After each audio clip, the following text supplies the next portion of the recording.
Mr. Clippers, did we visit Roger this morning? Oh yes, we did. We teach him about calling me an idiot, about cutting my hours, telling me to take the trash out every fucking day. We showed him, didn't we? Oh yes, we did. He's gonna wake up to a nice surprise. Yeah, he will. Yes, he will.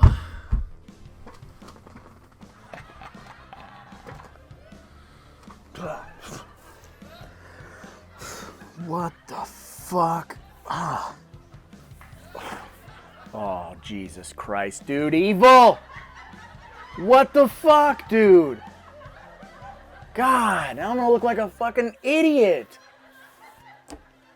Pay's getting docked. Oh, hello, internet fans. And welcome to 3B Video. I'm your host, Rottin Roger DeMarco.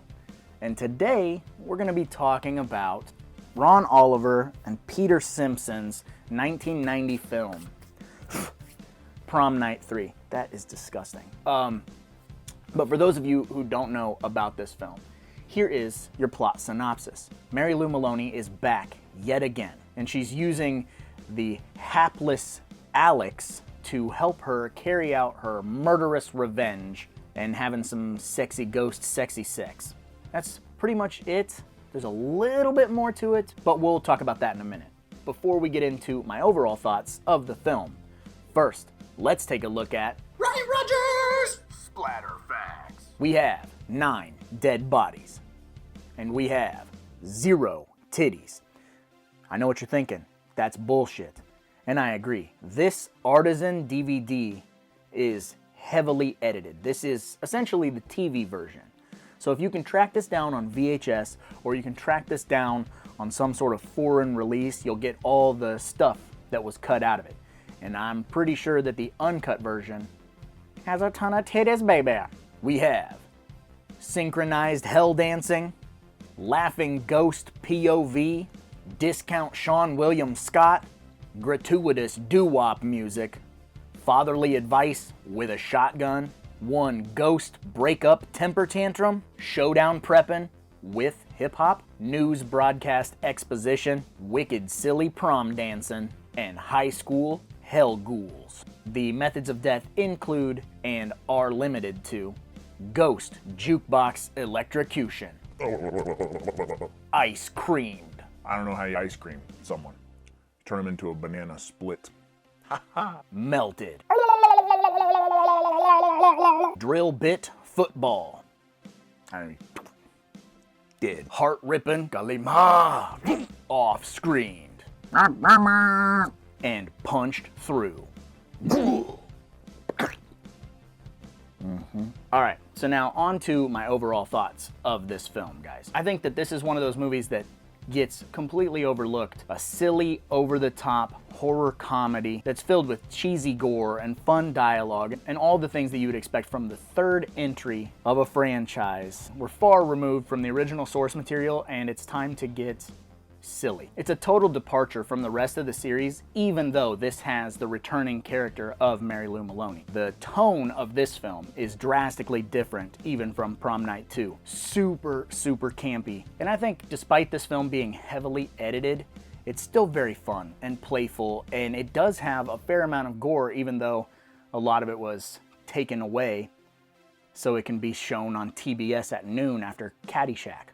And I think that this is one of the better horror comedies. Hands down. This movie is hilarious.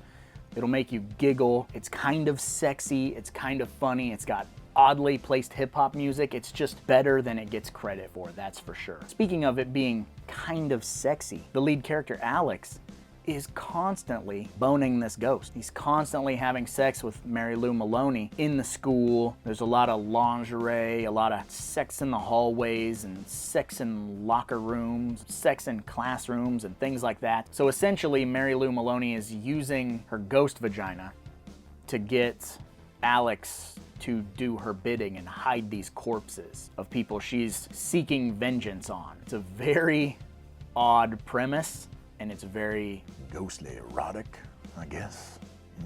but it does very much play up the comedic elements. Like every time a teenager is on the phone talking to their parent or talking to a teacher, it's got that very Peanuts style phone call.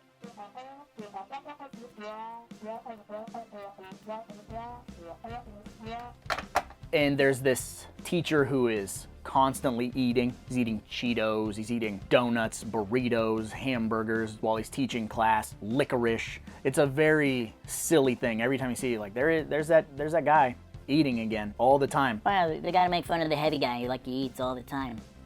What are you trying to say? And there's some things that are parallels to other films as well. Like there's a very popular kid who's running the student council, and it's very reminiscent of Revenge of the Nerds. Completely over the top, jock, bully, well-to-do character. This movie covers all of those stereotypes in spades. And the father in this movie, this guy, looks a lot like Jake the Snake. Weird. Hairless pets. Weird.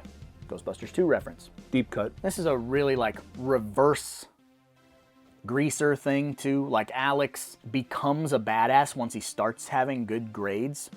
Like his parents buy him a motorcycle, so he has a motorcycle, and then he gets a leather jacket, and then come the sunglasses, and the really greasy hair, the rolled jeans. Hey man, science is cool. I dig it, man. And then he becomes a street tough, or at least, you know, has the appearance of a street tough. I'm not sure that's how it works. I think the street toughs have bad grades, maybe. Another thing about this movie that is fucking hilarious is that the corpse disposal in this film is not really how corpse disposal works. But since it's a 1990 film about fucking a ghost, I might let that go. He buries the dead bodies on the 50-yard line of the football field, and then the very next day there's grass over top of these holes, and people are playing football, and that's not how grass works. That's not how dirt works. That's not how the earth works. Science, bitch. And the only real callback to the first film is the music that plays once they're actually at the prom in this movie. This really is so far removed from that first film with the slasher elements and stuff. This has those, but it's a completely different animal. This movie is way too silly and cannot be taken seriously. This is a movie that gets panned for the amount of comedy that's in it. And I think that it was just ahead of its time, really. I think that people weren't ready for horror comedy in 1990, and now's about the time for people to start rediscovering it and going, you know what, this is fucking hilarious. Every chance I get, I tell people about how much fun this movie is. I think that people need to put this in their library and people need to see it. I just wish to God I had an uncut version. Maybe I'll find one someday, but for now, this'll do. But in my personal opinion, this movie is 100% popcorn as fuck. It's the third entry in a franchise that changes directions, and it's very funny, and it deserves a second look. It's a wild movie about a kid who falls for the wrong girl, who happens to be a ghost, and she uses her witchly breastises and witchly hoo-hoo for neuter, her lilac, her bird, uses all of these things, uses her attractive ways to manipulate this lead character, because it's a horror comedy where people get turned into banana splits, jukeboxes shoot out saw blade vinyl records. If any of that stuff sounds appealing, then this movie is for you. Because in the grand scheme of things, the general public was not ready for this movie. It did not do well. It doesn't have good rapport with horror fans. But in here, in 3B video, this B movie is the movie. I suppose. I should probably get going, because after all, there's a lot of movies out there. Somebody's got to watch them, so why not me? And also, I got to kill that motherfucker. So if he's not here next week, sorry.